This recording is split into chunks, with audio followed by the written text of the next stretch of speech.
ഒരു പച്ച മുട്ടച്ചോറുണ്ടാക്കിയാലോ?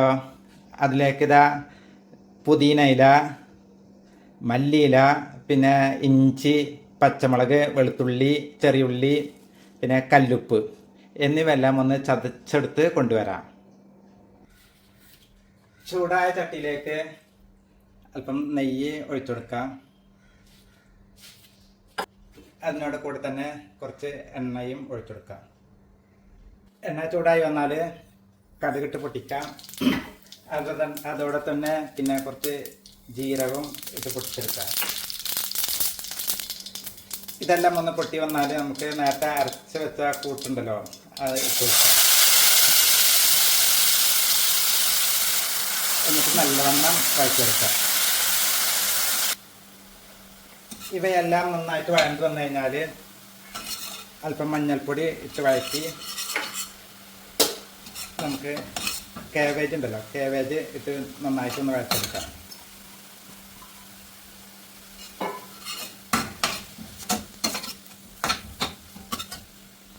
ഇവയെല്ലാം നന്നായിട്ട് വഴണ്ട് വന്നു കഴിഞ്ഞാൽ നമുക്കിതൊരു താഴത്തേക്ക് മാറ്റി വെച്ചുകൊണ്ട് 2 കോഴിമുട്ട ഒഴിച്ചു കൊടുക്കാം. എന്നിട്ട് നന്നായിട്ടൊന്ന് ചിക്കി പറിച്ചെടുക്കാം.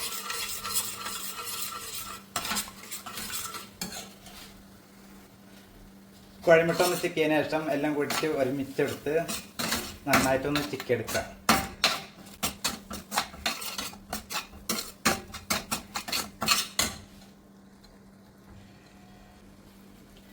കോഴിമുട്ട ഒഴിച്ച് നന്നായിട്ട് ഒന്ന് ചിക്കിയെടുത്തതിന് ശേഷം നമുക്കിതിലേക്ക് സാമ്പാർ പൊടിയാണ് അതൊന്ന് ഇട്ട് കൊടുക്കാം. എന്നിട്ട് നല്ലവണ്ണം ഒന്ന് ചിക്കിയെടുക്കാം.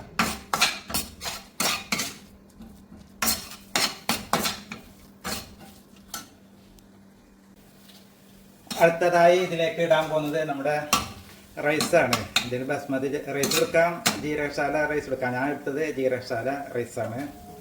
ഇതിട്ട് കൊടുത്തിട്ട് വേവിച്ചെടുത്ത ജീരകശാല റൈസാണ് ഇട്ട് കൊടുത്തിട്ടുള്ളത്. ഇനി നന്നായിട്ടൊന്ന് വഴറ്റെടുക്കാം.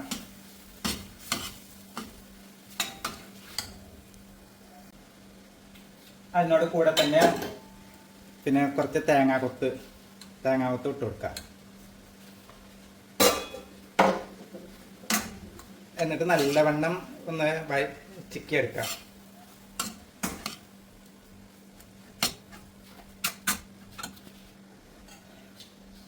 ഇതെല്ലാം റെഡി ആയിട്ടുണ്ട്.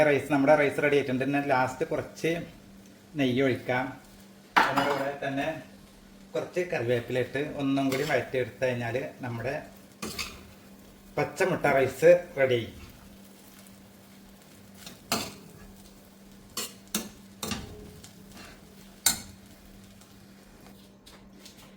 ഇതിൻ്റെ രുചി ഒന്ന് വേറെ ലെവൽ തന്നെയാണ്. ആ റൈസ് കഴിക്കുമ്പോൾ ആ ഇടയ്ക്കുള്ള തേങ്ങാക്കൊത്തിൻ്റെ കടിയും രുചിയും എല്ലാം കൂടിയിട്ട് എരിവും എല്ലാം കൂടിയിട്ട് ഒത്തിണങ്ങിയതാണ്. ഒന്ന് ട്രൈ ചെയ്ത് നോക്കേണ്ട റൈസ് തന്നെയാണിത്.